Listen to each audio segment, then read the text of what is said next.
Dumating na yung parcel natin, guys. Ito na sila, na-unbox ko na. CP holder. Ayan. Ito CP holder natin. Sa halagang 65 pesos, nabili ko sa Shopee. Dumating sila ngayong araw. At ito naman si Gory bleaching soap with Febreze pa. Napakabait na seller. Nilagyan pa niya ang Febreze Olive Natural Skincare Mask. So ito yung mask ilalagay sa mukha.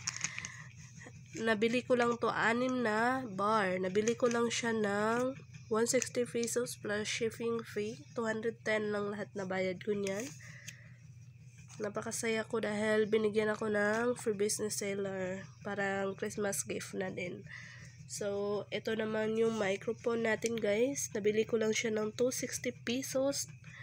Ang mura-mura ng mga binibenta ni seller. Nakabili ako nito para sa mama ko noon. 555 pesos nung ako ay nakatira pa sa kanila. Mic test. Hinaan lang natin kasi yung kapitbahay tulog na. So, ito yung mga nabili ko ngayong hapon. Na-unbox ko lang. So, ito yung box niya. Ayan siya, guys. So, napaka-legit na seller. Very useful kasi itong mic. Lalo na ngayong napaka-useful nitong speaker with microphone. With cord to siya, guys. Sa halagang 260 pesos lang talaga. Napakamura at gamit na gamit to ngayong December. Sa mahilig kumanta pwede na kayong kumanta gamit yung cellphone nyo. Tapos itong microphone at speaker. Ayan siya. Ang ganda niya, diba? Ang ganda niya. So, ayun lang. Hininaan ko lang kasi yung kapitbahay nakakahiya. Nakakahiya tayo. Marinig nila na ang ingay natin. Gabi na. So, ito lahat, guys. Ayan. Napaka-legit na niya seller. Ilagay ko yung niya siya. Link ng shop niya.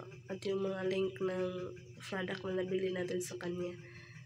So, very recommended dahil legit siya. At maganda yung mga items niya.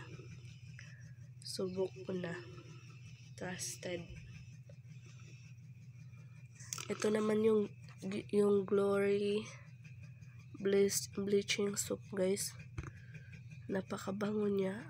Mukhang siya sarap nus-nus sa ating katawan.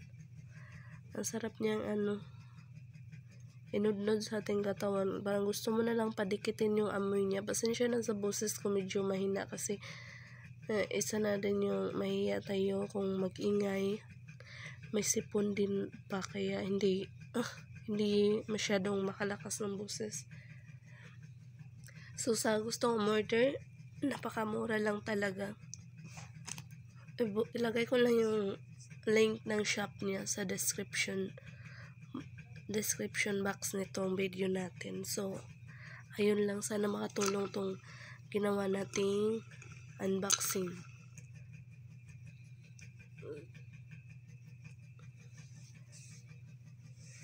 Ito pala yung box ng CP holder natin, guys.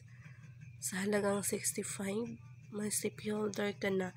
Napakaganda yung quality ng nila. Nung product niya at yung mga items niya kasi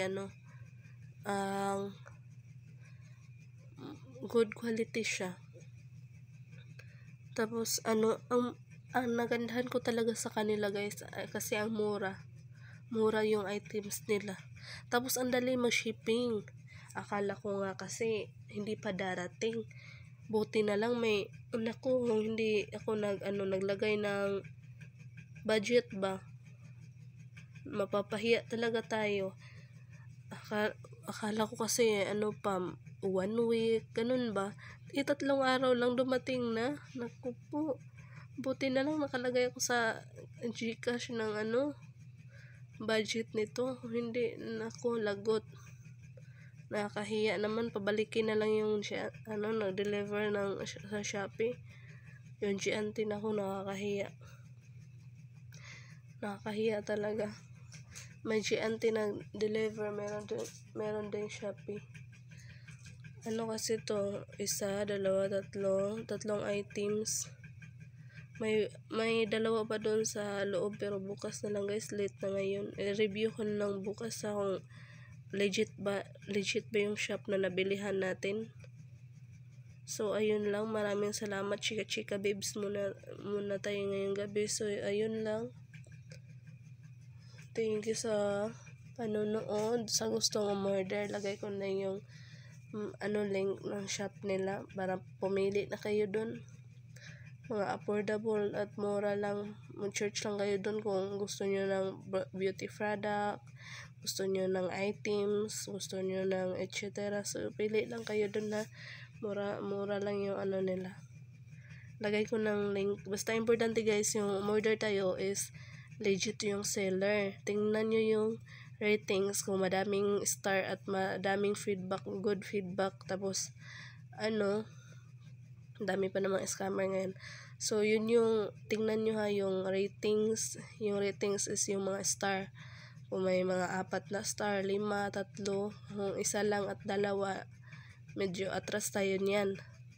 Tapos yung mga comment ba is mga good. Tapos na-appreciate nila yung ito kasi na-appreciate ko yung shop ni seller, kaya 5 star yung binigay ko. Tapos nag-comment din, naglagay din ako ng pag-appreciate sa kaniyang product. So naglagay ako ng comment na napasalamat ako at ang dali lang dumating din at legit yung orders na dumating. So legit sa seller. So ayun lang, ganun lang yung gawin nyo ha. Kapag o-order tayo kahit saan, sa TikTok man yan o kahit saan, tingnan talaga natin yung ratings, kung ilang libo na yung ratings.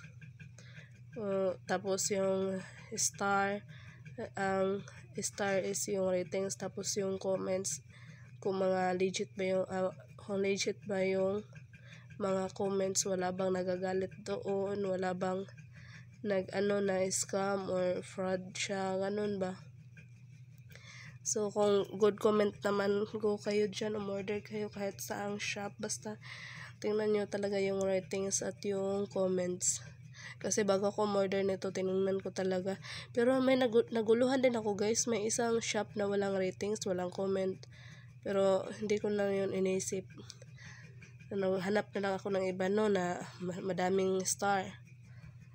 Kahit basta yun yung mahalaga. So ayun lang, maraming salamat. Paalam.